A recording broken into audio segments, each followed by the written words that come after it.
Welcome to Ladylike Rejects, where we celebrate women who don't fit the mold and are better for it. I'm Bree Real, and this is a space for real conversation, real life, and being proud of the parts that make us different.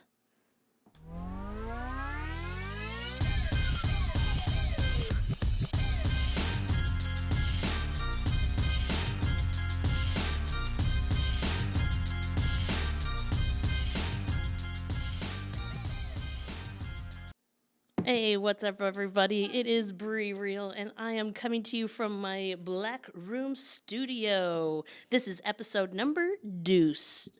Two. That's number two. We didn't poop. I am so excited to have you here. It has been a wonderful week. Okay, I'm not going to lie. It's only been 2 days since I recorded last. Today's guest is my dear friend, Tessa Dahlberg, the owner and heart behind Lacamas Valley Ranch in Roy, Washington. Tessa and I met working in the emergency room, where she was known not just for how well she handled chaos, but for how deeply she cared about people. She was incredibly passionate about education, constantly teaching new and seasoned staff alike, sharing tips, tricks, and grounding everyone in the basics of solid, compassionate patient care. She had a way of making people feel more confident, more capable, and more steady in a place that can be overwhelming. Tessa also has a special place in her heart for mental and behavioral health patients. She connected with them on a way that was rare, meeting them where they were seeing the human behind the crisis and offering calm, dignity, and patience when they needed it the most. At a ranch, Tessa takes in horses who were removed from animal welfare situations, horses whose owners can no longer care for them, and geriatric horses who deserve dignity, comfort, and peace in their final years. She devotes her life to making sure those last chapters are filled with safety, consistency, and love. Beyond the horses, she runs a full working farm, breeding goats, caring for pigs, including my personal favorite, Charlie Pig, mini ponies, cows, silky chickens, and a duck named Gabby, who absolutely runs the place. She also works with high school-aged kids through Hopes for Wild Hearts, teaching them how to run a farm, how to properly handle and care for animals, and how to recognize when something isn't right and an animal is sick. But Tessa's impact isn't just professional, it's personal. My daughter Delaney's happy place has become Lacamas Valley Ranch. That's where she learns responsibility, empathy, patience, and what it really means to care for something outside of yourself. Tessa has played a huge role in nurturing Delaney's dream of becoming a veterinarian, not just by teaching her about animals, but by showing her what a life built around purpose, consistency, and compassion can look like. Tessa is one of those rare people who quietly changes lives, human and animal, just by how she shows up. She is, without a question, a magical human, and I am honored to share her story with you. Please welcome Tessa Dahlberg. Thank you for having me, Bree. I feel like I'm going to ugly cry. Don't ugly cry. This is not an ugly cry situation, but I do make people cry. Maybe that could be my new thing. My goal is to make people cry. That was really kind. Thank you so much for having me. Yes, I am so excited to have you. Tessa, the farm is really important, but I feel like it's even more important that we talk about where our origin of our story came from.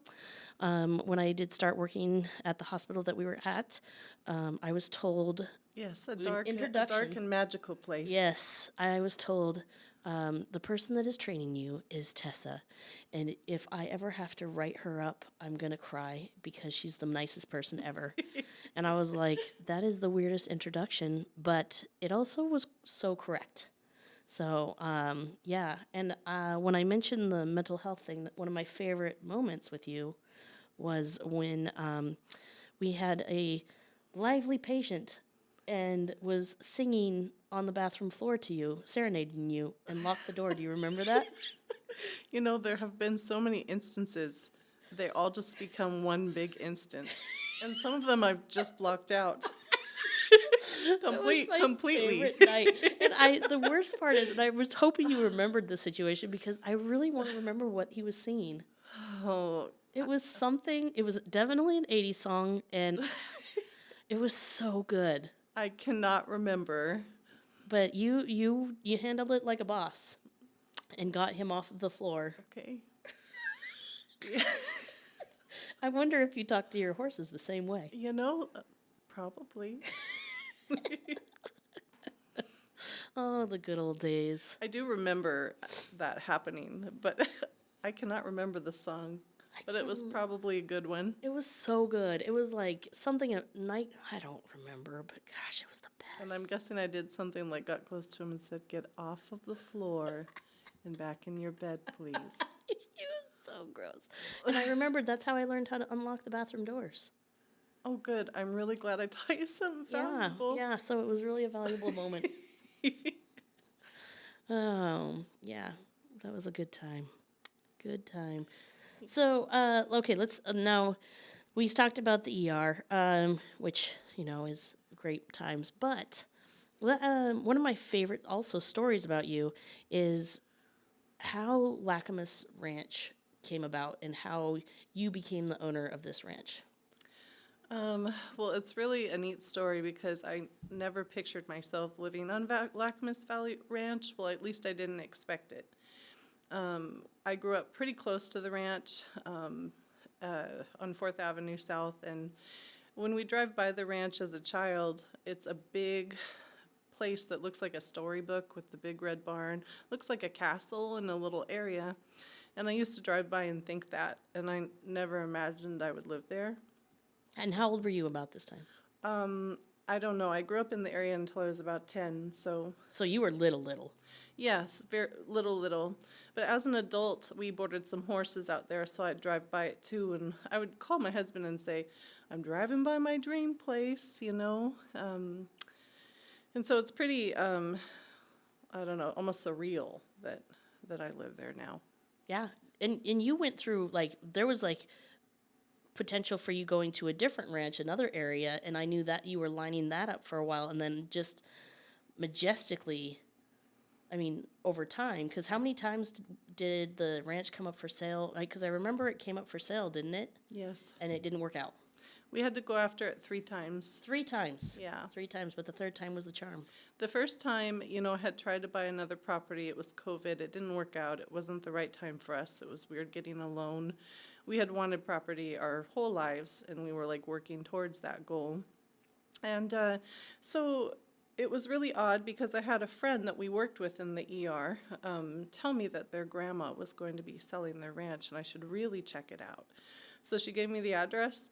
I called her grandma and agreed to meet, and when I pulled up, I could not believe the ranch I was going to.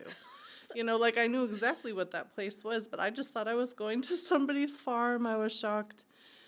We had a tour. I was so, the property is very historic, and so to go inside that barn that's almost 120 years old, I was just really amazed. And my husband and I went back. We were going to arrange something to buy it. But the farmer who owned the property had Parkinson's, and he was pretty sick, and he wasn't ready to leave.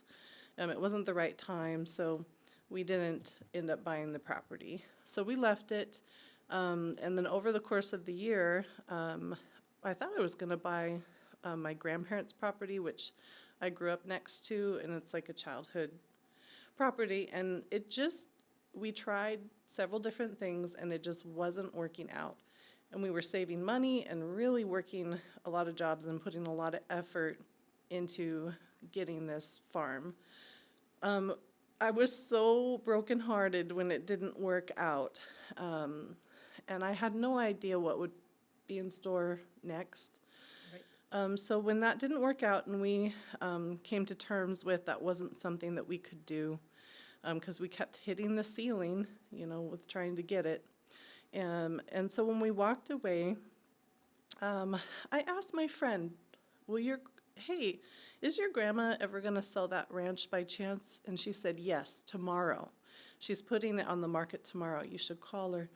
And I called, and she had said, unfortunately, the realtor had already been out, we want to get a bunch of money for it, and, we're going to list it. So, I'm sorry. And, I thought, gosh, it was just a little too out of reach. It didn't really seem possible. But I would look at it every day on my lunch break at work and just kind of dream about it. And my husband was actually looking at the same thing at home. One day he was looking at it the same time I was, and he said, man, I really wish we could do that. And I thought, well, why not? Why not ask the realtor? Why not ask the broker? And we did. And so when I talked to them, they helped me figure out that all these little tiny pieces might put it within reach. And so we gave it a try. And I couldn't believe we might have a shot at our dream place. Right. And it was very significant at the time because my family was really looking for kind of an awesome new start. And so when we went after it, we were very disappointed to learn we were beat out with a cash offer. And we were told that, I know, we weren't going to beat a cash offer. So, No. we had to walk away. And I was disappointed.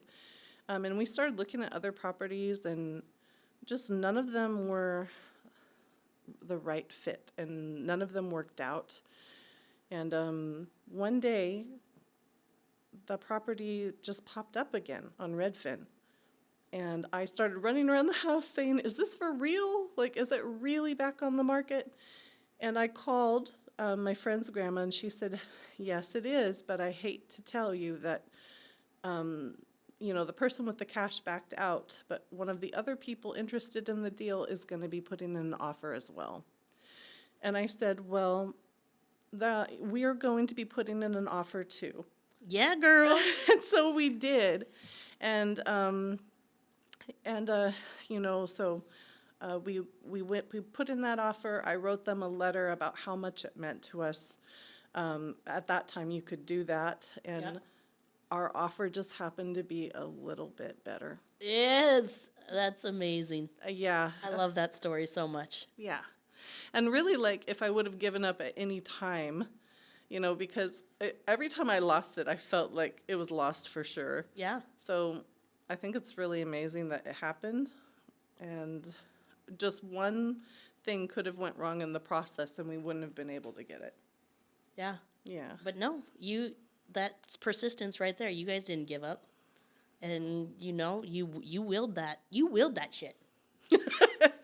Well, that makes me feel pretty good.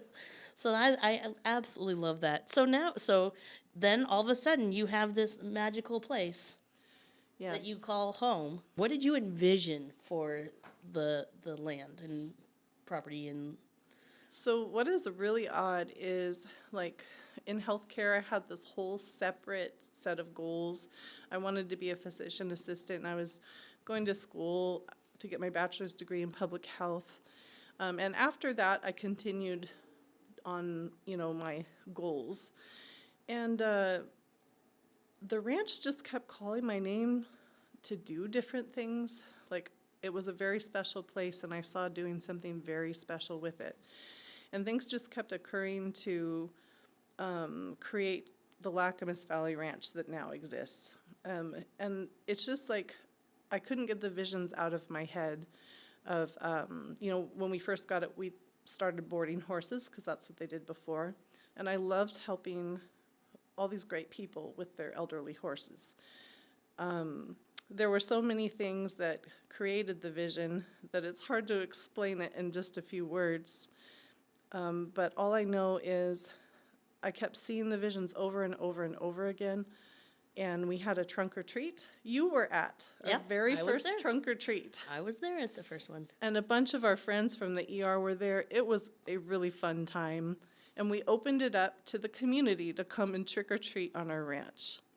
And what I found in that moment is everybody who went in the gate left happier than when they arrived.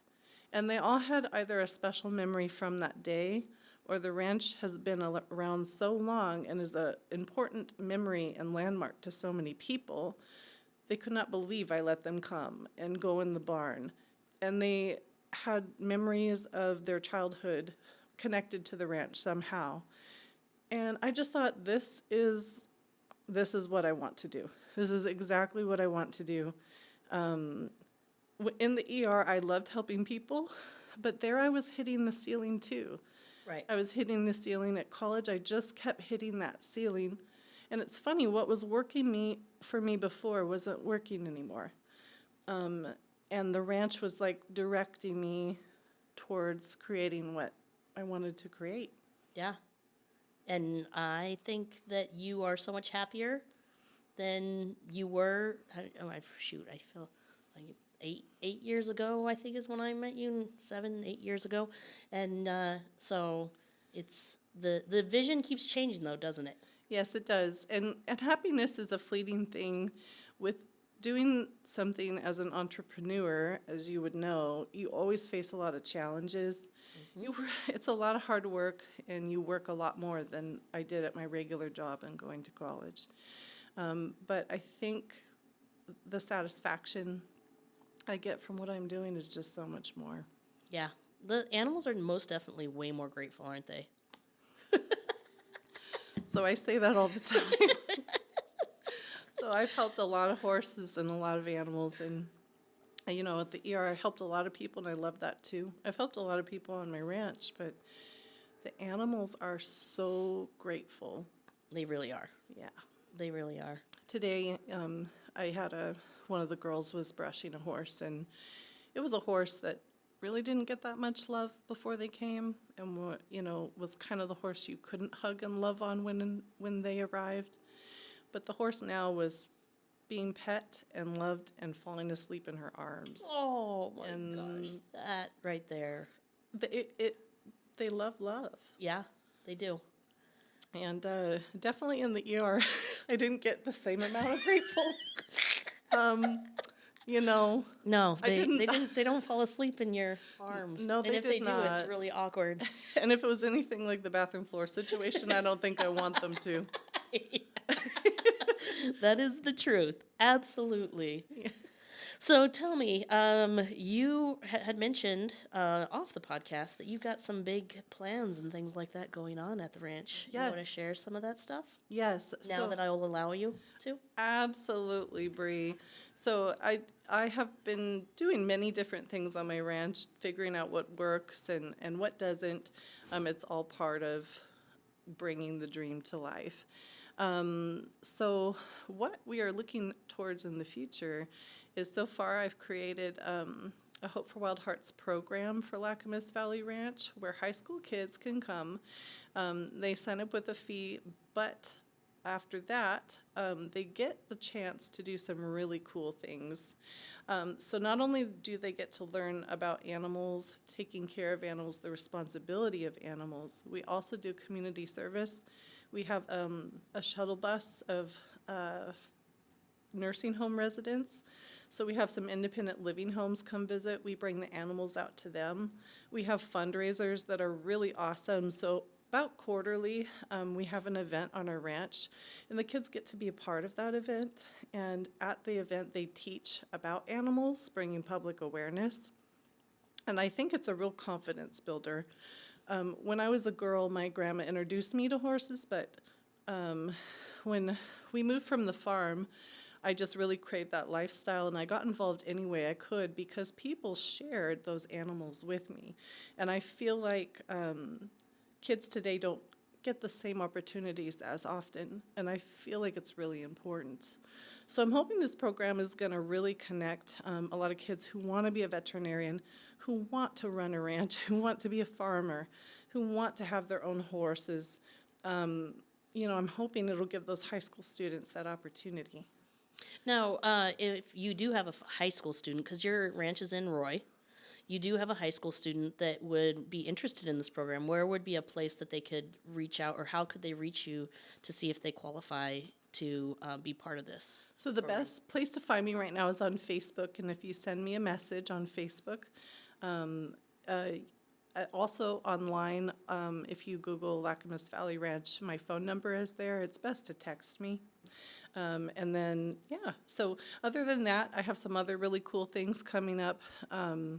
Another thing, we're doing a lot more education online. I want to do videos on how to connect people to farming, because what I've learned, Bree, is farming is such a distant idea from what's going on modernly. People live, you know, everybody's more urbanized. A lot of people live in neighborhoods. They don't have access to farms. People are really disconnected from farms. Yes. And I thought, how do I connect these two, you know, people with farms and animals?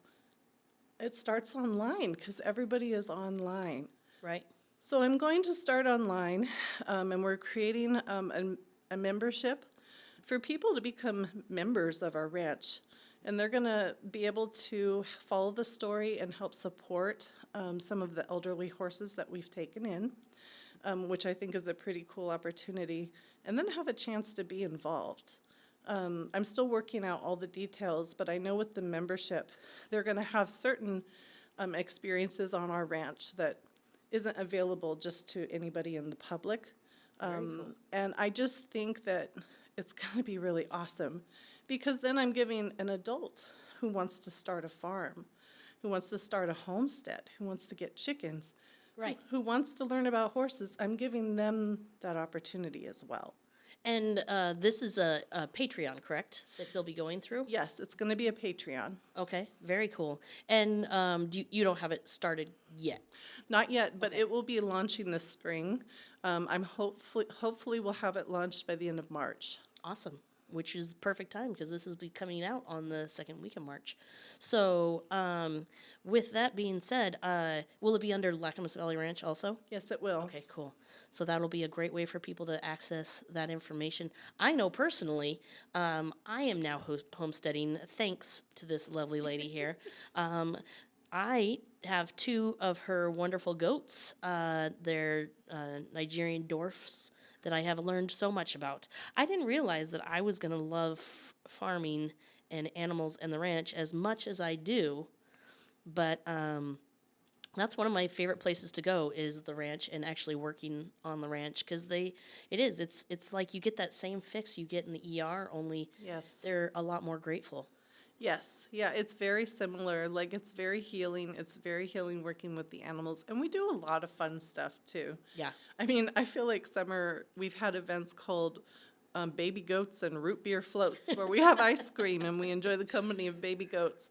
You know, and I have lots of horse things. I've had things with the kids where we've done animal Olympics where they take a pony or goat of their choice and they go through all these obstacles and they have to work together to complete them, which the ponies aren't always cooperative. Oh, Amber, or I can only imagine Yeah. Cassie doing that now. Cassie's Yeah. the newest on the farm, and she's an opinion old lady. But it's pretty fun, and I want to teach people, like, it is hard because, you know, because of this disconnection, there's a lot of issues with, like, farmers are very concerned about safety and their livelihood and reasons why they don't let people on their farms. But for me, I feel like if I'm teaching them multiple ways, just like in the ER, I'm teaching them about what farms really are and how to be safe. Right. And I feel like it's going to make people more confident when they go to start their own farms. Because to me, before we had a farm, we did gardening in our backyard, and we had pigeons. Like, we had different things that you can have a farm, big or small. But I think for families, and it gives you a lot of valuable quality time. And I also think for kids, will teach them more than anything they can learn on their iPad. Absolutely. I mean, even today I learned we were brushing out the horses because, you know, the weather's a-changing. And it was the miniature horses, but I was brushing on one side and my daughter Delaney was on the other side, and I got yelled at by my daughter because you have to be on the same side. And Tessa did not yell at me. She educated me on why it's important to do that. And not only for me, my safety, but also the safety, the comfort of the animal, which is so important. So I greatly appreciate that. And I really enjoy my favorite thing. Getting yelled at by your child. You should. Well, that's not my favorite. I've taught her well. Yeah, Delaney definitely learns. She does, it's selective learning, but she learns. She, no, but I do really enjoy, even another thing that happened today was one of the horses is acting kind of funky chicken, and not a chicken. Did not identify as a chicken, but I don't know if that's the diagnosis or not. But Tessa brought it out and showed the kids like what to look for and the things to see, and educated on different things on the animal. And the entire time I'm listening and I'm enjoying it, because those are things I didn't know. And I spent a lot of time in Montana as a child, but I didn't really spend time on a farm. So it's really cool. And even my 6-year-old, he really enjoys.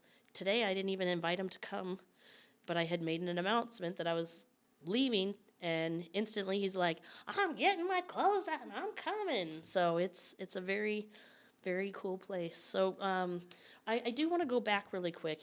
We did mention the goats and the fun times. Baby season is coming up, isn't it? Yes. How many goats did we impregnate this year? So we're looking at 8. 8 impregnated ones. I had more last year, but I feel like I overgoated. You So it was an so over- 8 feels very manageable, and I'm very excited. Yeah. Kidding season on the ranch when the goats give birth is always a really fun time. Yeah, it's definitely my favorite time. I'm hoping that people who want to be members of the ranch can be a part of that. Yeah, that'll be fun. Yeah, but yeah. I'm hoping, because the rule on the farm is if you find the babies, you get to name them, and when they're born, because they don't exactly tell you when they're birthing their babies. But I have been wanting to find one, and I have not. Yeah, and it's hard because usually I find them and birth them because I'm always in the barn, but the kids just override me with the names. They just So rude. pretty much ignore whatever I say and know. name them whatever they want. Yeah. But if there's a baby I have to feed all night long, I am definitely Yeah. bringing it. And who knows? bringing it. Maybe one of the podcasts, I will be holding a baby goat, and I will be feeding said goat. You never know. You never know. You guys might be educated on here. Okay? do you feel like you've learned a lot about like farm safety on my farm? Absolutely. Yeah. Absolutely. I feel like there's a very big difference because when people are disconnected from farms, they're learning from what they see maybe on social media, TV, the Disney Channel, which like farm animals are very different than that. Livestock is very different than horses, and they're both very different than pets.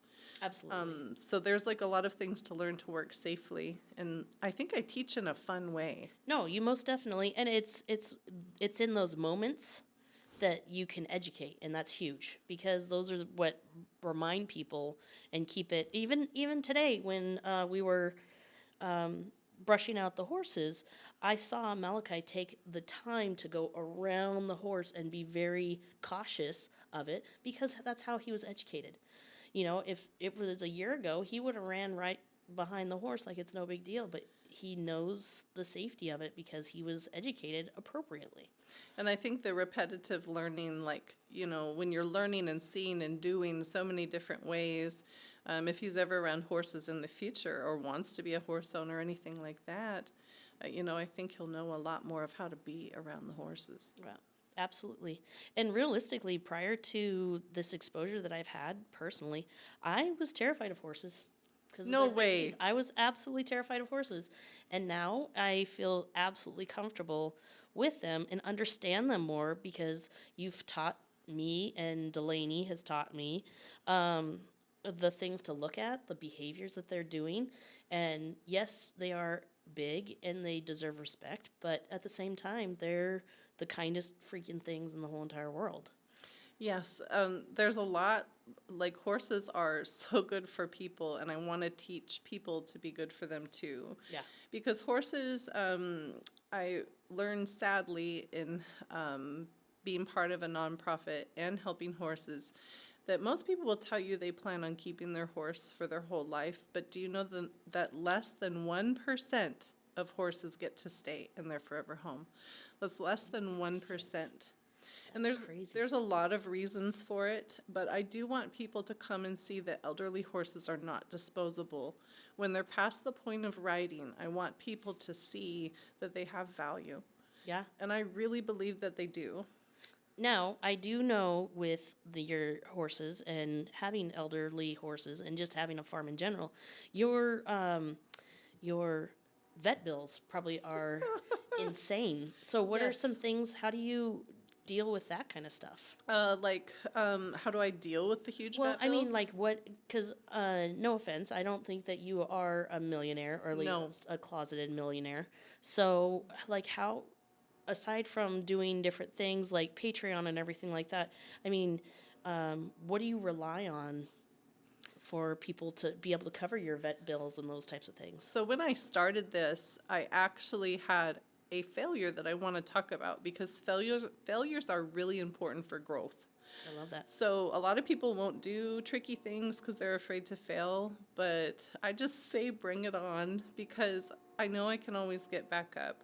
One of the things I tried because it was the right direction was when I loved teaching people about horses and animals and farms.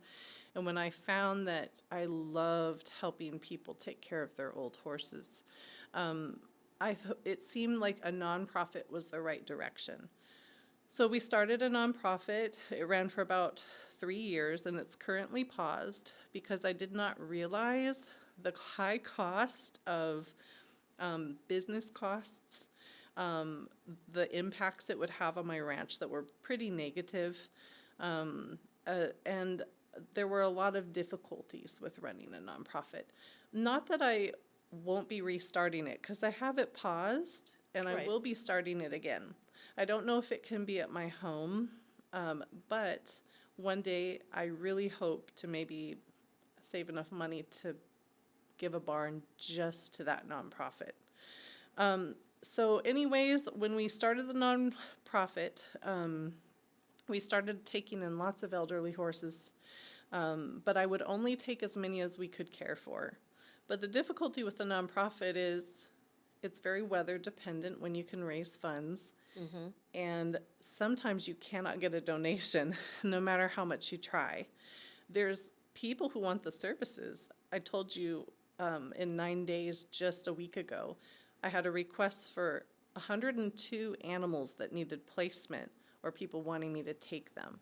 So there's like a never-ending want for the services, but there is not enough funds, time, and support. You have to have a lot of that. So basically, after that, I raise funds by my family and I do support them. We do things on our ranch like events. I rent for events. We've had weddings that support the horses. We have our quarterly fundraisers like our Halloween event. And we've had a gala during summertime. When we had the nonprofit this year, we will be doing a summer event. I think it's going to be kind of cool. I don't have all the details just yet. But basically, by all these fundraisers I have, everything the farm gives, everything we do with the property and the weddings, it just kind of pours back into the horses. Oh, and you mentioned the weddings. That's the first time you've mentioned it. That's another thing that you do at the farm is have weddings, which is a large Yes. thing that is beneficial for the farm. And we are coming up on wedding season. Yes, we are. So, that's also a place that you can not only declare your love for one another, but also Support horses. support horses. Yeah. Yes.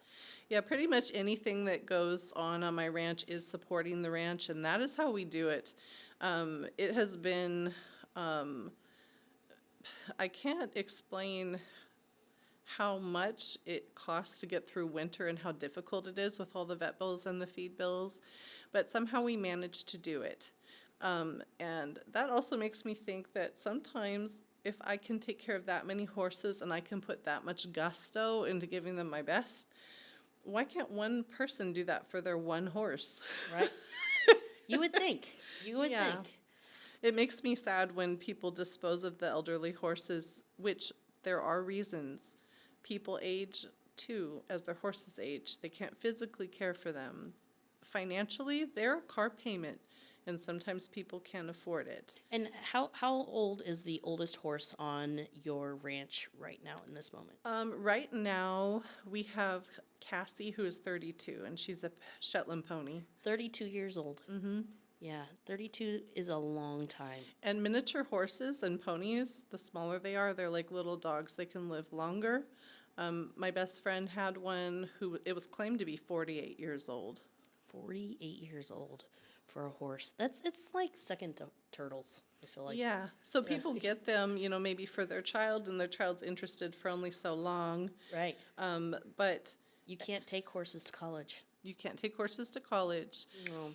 And so I think the hardest part for me is when they get past a certain age, like past 25, where maybe they're not going to be rideable in a few years. Maybe they need a lot of care. I think something that really bothered me through the nonprofit process was learning how many people, may dispose of the horse so they can get a new horse and ride their new horse or new tack. Right. Or go on a vacation. Right. And I did have that happen. Although sad, we have gotten some really wonderful horses. I'm hoping to, and like I said, I'm hoping to teach people that they're not disposable, that they have a lot of value.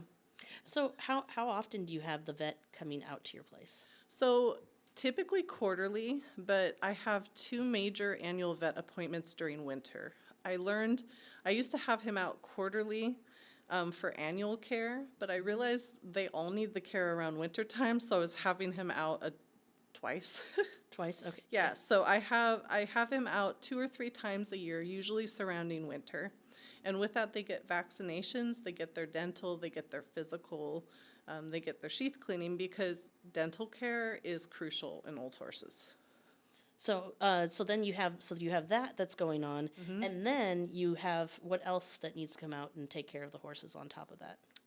There are so many different things. I would say there's a lot of emergency appointments because of the horse's age. So the veterinarian is out pretty often.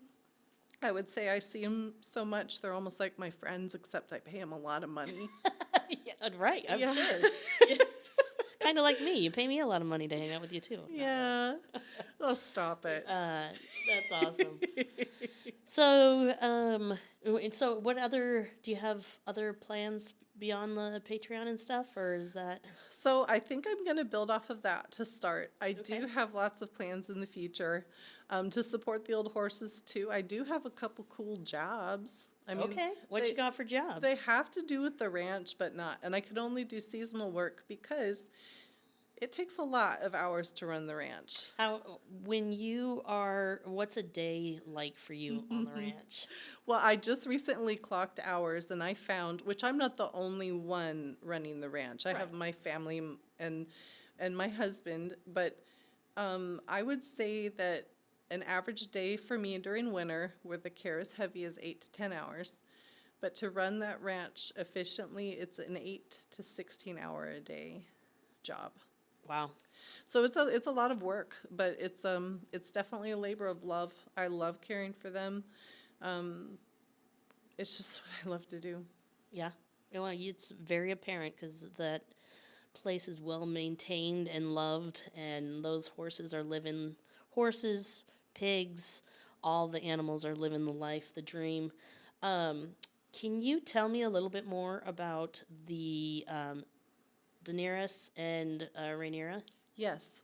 So I did a really cool wild Mustang project with a friend of mine who was a person who has trained and competed in Mustang challenges. And Rhaenyra and Daenerys are 2 wild horses that were about to go on the slaughter truck. Because wild horses in the United States, it's an interesting story. They're overpopulated. A lot of it comes from people releasing horses into the wild that aren't really supposed to be there. Where Daenerys lived in eastern Washington, their lifespan is only like 10, 15 years if they're lucky. It cuts their lifespan in half because during winter there's no food for them. They live off tree bark and ice, and so they're starving, and a lot of them don't make it. But at the same time, there's so many of them from humans releasing them out into the wild that it creates a problem where they're considered pests. They ruin farmers' crops. The United States considers them overpopulated and removes them. And once they're removed, there's a chance for them to either be adopted or they usually end up in a bad state. Sometimes they're slaughtered. Sometimes there's so many different theories, but who knows what really goes on but the horses. Right. But all I know is it's not a good situation for them, and a lot of them end up in a really bad situation. And so I want to teach people that they're not disposable also. People don't take them on. The training is difficult. It requires so much patience. You have to have the right facility because they'll jump 6-foot fences. And it's been the most interesting thing one of the most interesting things I've ever done. These horses have taught me so much. They've taught me what horses really are, like at a level of what they are without human contact. And we've been coming along pretty well. I was sharing online, but I had to stop sharing because with the nonprofit I had people, and once again, they just do not know how to interact with large animals. We're going in with them. Oh my gosh. Yes. They became some sort of a tourist attraction, which I love sharing and having people learn, but it also became kind of a safety issue. Yes. So through Patreon, I'm hoping to do some further education, continue their story, and I'm hoping to get people at least coming on my ranch and learning about them, in a safe way. And she's not talking about the grocery store. She's talking about actually not hurting yourself. Yeah. No, and I absolutely love that story because I have seen the growth that they have both come along in between videos, and also Rhaenyra today, I was able to touch her, and that's completely unheard of.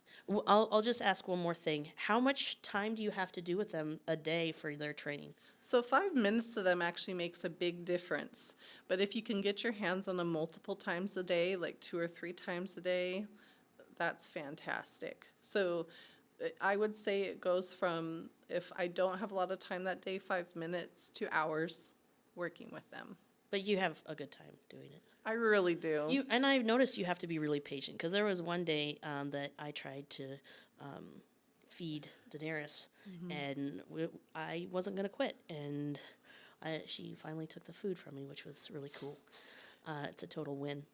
Yeah, I have to say that I really, it's really neat for people to learn about horses from them and their story, and also for them to learn a little bit about what's going on with wild horses. It's a really hot debatable topic, but once again, I do want to show people that they're not disposable horses and they have a lot of potential. So I'm hoping a lot of people will follow their story. Absolutely. Because I didn't even know. I mean, again, I grew up I have family in Montana and stuff, and it's just not information that a lot of people know. So it's important to get that out there. And I don't know if you know this, but my dad does not call me by my name, Tessa. He calls me Ellie Mae from the Beverly Hillbillies, because when I was young, I used to try to tame all the wild animals. You know what? I'm not even surprised by that. They told me not to feed the squirrels. What were those little things your moms ate when they dieted? Those rice?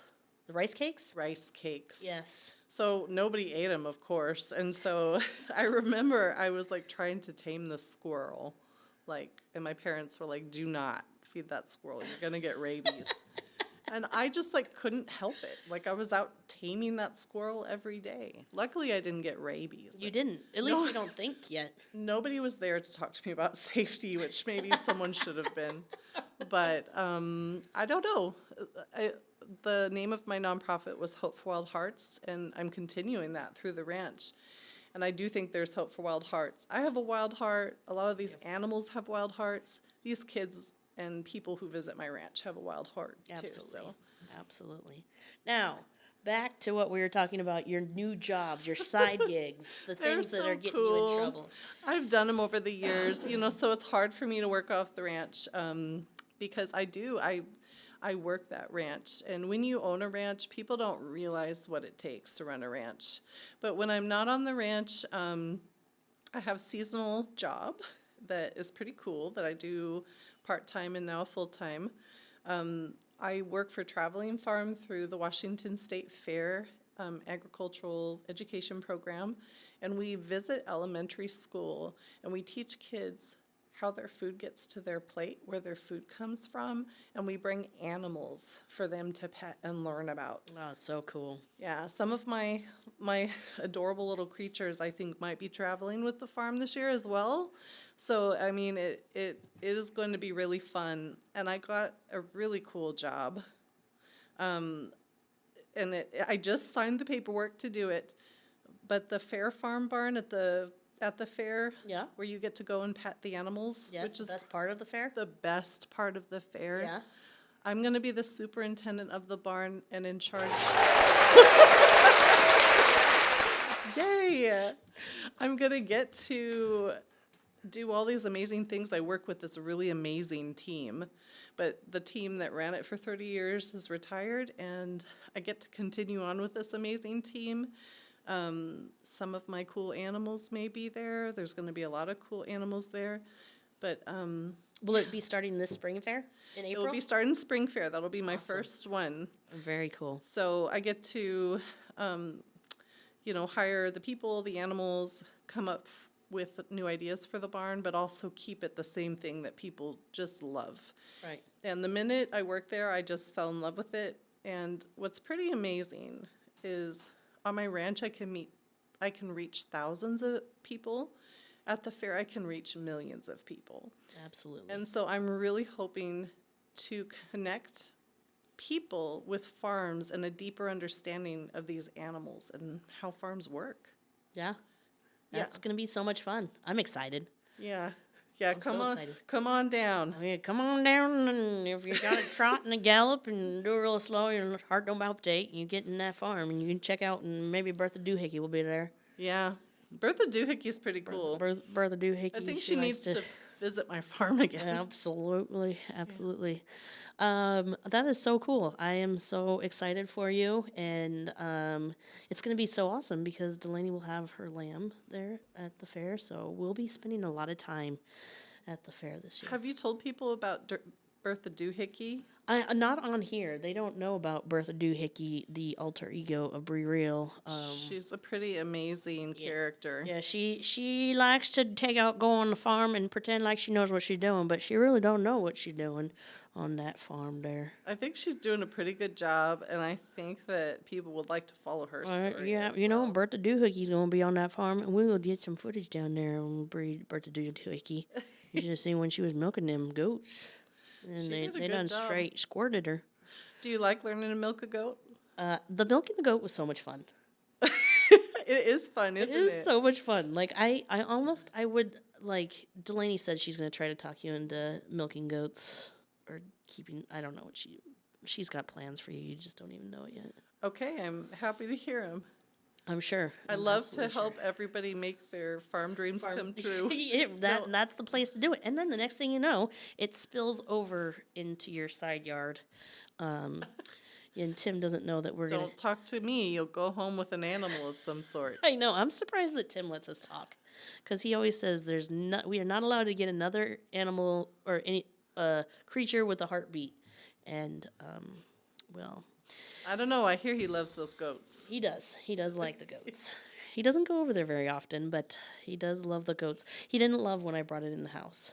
Well, I mean, That's very judgy. it's a what, Got to meet you halfway, you know? That's true. My question to you is, in your perfect idea of life, would you, when the time comes, would you rather leave as a legend or a legacy? A legacy. And why? Because working in the ER, that became very important because I know when you pass away, you don't get to take your college degrees with you. You don't get to take your fancy clothes. You leave with nothing. And what you are left with are the people standing around you that you have impacted in a positive way. So I'm hoping to do that not only for my children, but for other people that visit my ranch. I'm hoping to positively impact a lot of people before I leave the earth. Well, you impacted me, so that in a positive way. So you're killing it now, just so you know, in a positive way, not killing. Okay, the animals are alive, the patients were alive. Okay, guys. All right. So now that brings me to this next segment, which is my favorite. It's if I never get the chance to say, and again, you know, working in the ER, life changes so fast. Yes, it does. It can end in a nick of a second. You know, the world can change. Everything happens. You know, that's what I'm saying. But this is my chance to be able to tell people, because I'm bringing people on the podcast that have made huge impacts in my life. And so I want to be able to take this chance to say how much I appreciate you, how I absolutely adore you. I am so grateful for the time that you have spent with my daughter and myself. And your response in being leaving a legacy is exactly the reason I love you, and I think you are the bee's knees. So I just want you to know that you're the greatest, and so thank you. Thank you so much. I'm really humbled. The podcast, this is the first time I've done something like this, and I'm so grateful you invited me on, and I'm just grateful to have met a person like you. Well, you are pretty lucky, but I mean, it's whatever. You know, I keep thinking to myself, if like this nonprofit, I keep it alive and keep supporting it to go on to do this amazing thing and help more people and horses, which is kind of another little dream of mine. Right. What if I'm like super old by the time it comes true, but I've inspired someone like Delaney or these other kids or people who also want to help horses and share the benefits of farms and horses with people? Oh, you're going to definitely see the karma that's going to come towards you through the people that you have affected and the things that you have done. I mean, it's brilliant because honestly, Delaney, I guarantee, will come back. And if she had her choice, she would be living with you on that ranch in the barn, probably. We would have to talk about showers. Don't make those kids work that hard. They No, don't know. no, I'm saying no. That's the thing. Delaney is obsessed. Like she's like Yeah. if she has a choice of being inside or being out with the animals, she will be out with the animals. They love it. And it's not a case of working too hard or anything like that. It's a case of the passion that she has, that your passion has run over and affected her. And those are the people and kids I'm trying to find, like people who want to start their own farms, but they don't know how. Right. Or people like who are interested in it, and it's like, let's see what we can do with your backyard. Absolutely. You want to do a garden. Do you want to have some chickens? Do you want to have some goats? Right. Could How go- do we hide from the HOA? Yeah, there's always that. I always say, please check that first before getting goats from me. Yes. Yeah, but, I'm hoping to find lots of people and kids like Delaney, because I feel like what I'm doing is inspiring a future that will go maybe far beyond what I'm doing. Absolutely. And I really, really hope so. And so by having kids on my ranch and doing programs like this, I mean, you'd be surprised that like part of our day is like, if they ride a horse, they're expected to clean one stall. You feed it, you water it, you care for it, and they poop a wheelbarrow a day. Like, it's a lot of poop. It's a lot of poop. And I've had kids come and they either love it and they want horse ownership and they want it all, or I've had kids come and say, that's not for me, because they thought all it was riding, but riding is only 10% of owning a horse. Not that we don't do riding on my ranch, but I want them to get the whole picture. So that way, maybe one day when they get a horse, they can care for it. They won't dispose of it. Right. And when kids walk away saying that's not for them, I think I've saved a horse Absolutely. just doing that, because then, Yep.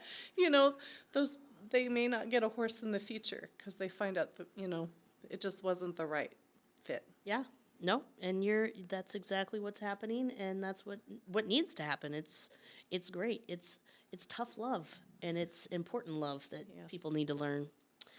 All right, so now we're going to go to the fun part. This is Reject by Fire. Oh.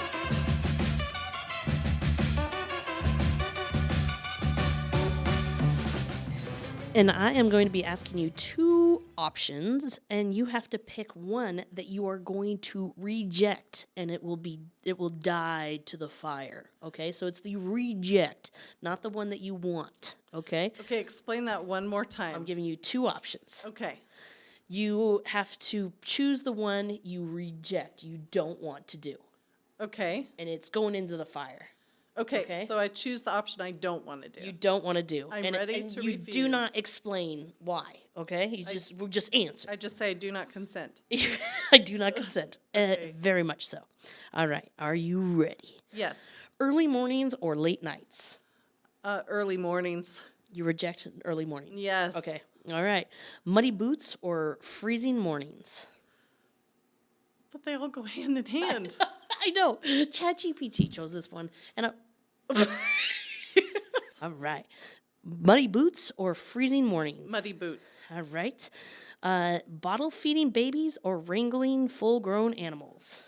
I guess wrangling full-grown animals. All right. No, I changed my answer. Bottle feeding babies because I get tired. You can't explain it. Oh, Emergency vet calls or middle of the night fencing fixes? the one I don't want. Yeah. the vet call. Okay. Geriatric animal care or high energy babies? High energy babies. Fixing what's broken or preventing the problem? Fixing what's broken. Being needed or having quiet? Oh my gosh. I feel targeted. Both are important. I couldn't choose because both are really important to me. Okay. Routine or unpredictability? Unpredictability. Coffee or sleep? Oh, actually, routine. I don't like routine. Okay. Coffee or sleep? Oh my gosh. Sleep. Okay. Boots or pajamas? I don't really know why we would be, because we wear pajamas and boots. Yeah, that's like my whole outfit. I can't choose.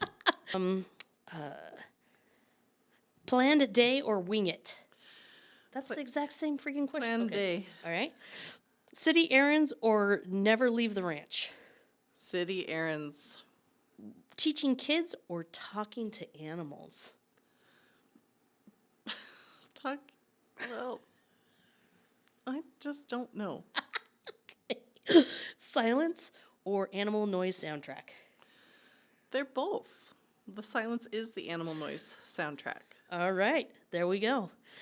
And that brings us to our next segment. Dun, dun, dun.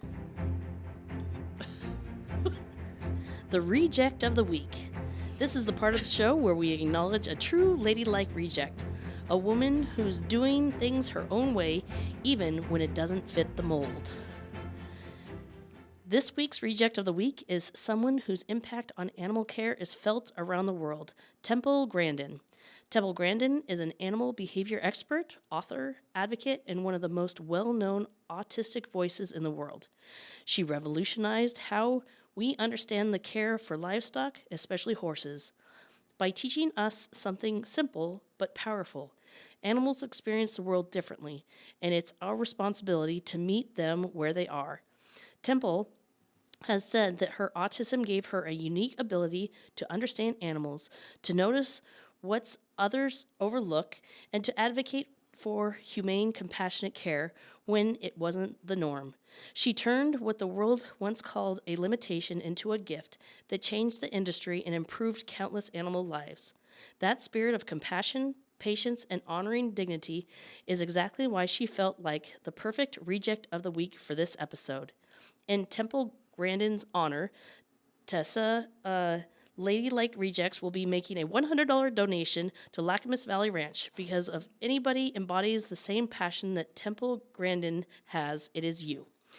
Temple reminds us that caring deeply for animals, for people, for the vulnerable is not weakness, it's leadership. It's legacy, and sometimes it's very thing that makes you extraordinary. If people want to help out with the ranch, where are some places they can reach out to help? One thing that would be really helpful would be if you wanted to give a gift to these horses, because since the nonprofit is not operating, the ranch has taken on all of the horses, all of their care. I'm creating all these cool things to make sure they can stay with us and finish their lives and get the quality care they deserve. My veterinarian is Tahoma Veterinary in Spanaway, and our horse vet is Dr. McKenzie. He helps us help these horses monthly. And so you can call and say you would like to credit the account of Tessa Dahlberg. If you donate any money, it will go directly to my account Oh, that's awesome. at the vet's office, and it will go to the next bill, whether it be scheduled annually or surprise. Because one year we had about 20,000 in unexpected vet bills, along with the annual, and the annual alone is $10,000. So it's been no small feat to keep the horses here, but I believe in what we're doing, and I think through the ranch we can still achieve a lot of what I want to teach others and what the horses deserve. That is outstanding. And I will put a link below or above or wherever it goes on these platforms so that you can access those places to donate if you would like to out of the kindness of your heart. And that basically comes down to the end of our show, our podcast episode. You did so good. I know you were really nervous and terrified. I'm not really on the camera that often, but I've realized that, you have to just come out of your shell and keep doing new things. You can't let fear hold you back. No, and you rocked it, and I think that this was a fantastic episode. I also want to mention this art again on the wall here is Brandy LaPointe art. Again, if you want to subscribe, Lacamas Valley Ranch, also Brandy LaPointe art on all social media platforms, correct? On all social media platforms. And subscribe, share, because there's also funding that can go through there, and we can bring more awareness to the ranch. And the best part is, I love that the Patreon is going to not only people in our local area, but also beyond our local area can get aware of this new venture that you have. Can reach more people. I'm going to be reaching more she's people got so than many ever arms. before. It's all coming out everywhere. So again, thank you so much for doing this podcast. I adore you.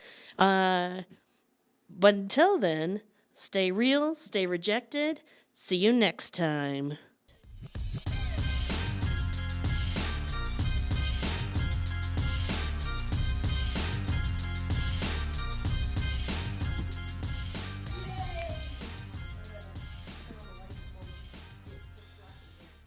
Well, how was that?